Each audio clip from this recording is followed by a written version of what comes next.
không nhận mẹ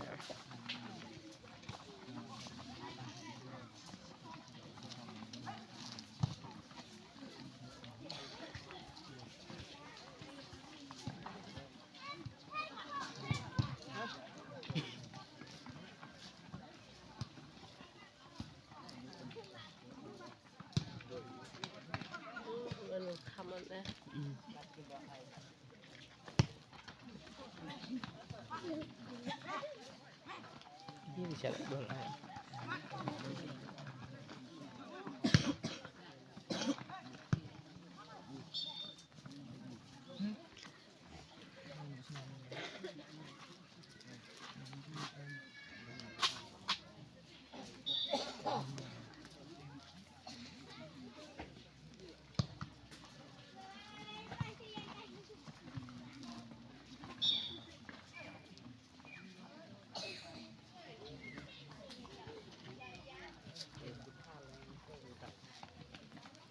bạc ấy để làm bờ về hồi lấy mẹ bè Việt Thảo ni để lại miếng dàn lại thành im và lát cũng ấy thế chụp nấy lại tẹt liệt về đi làm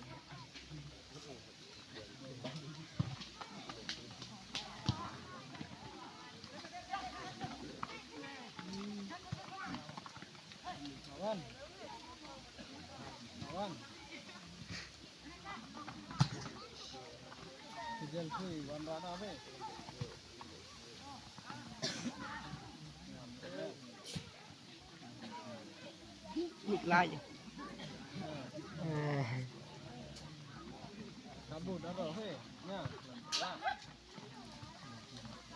cho nên làm pelak pun baik bol tu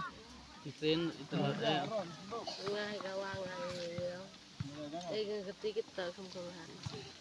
ini nih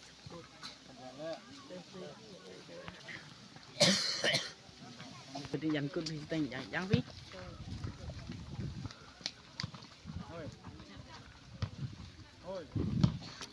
phải lên bờ rìu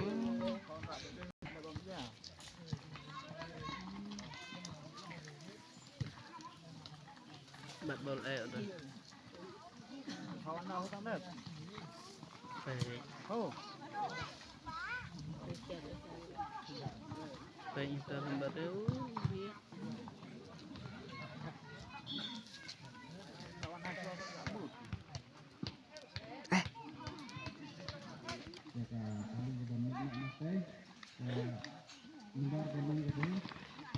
untuk air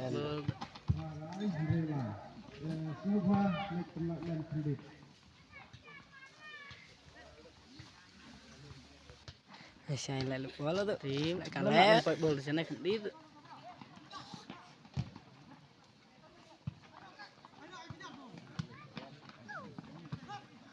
chứ bạn tên này lục bol tôi lại phải biết chứ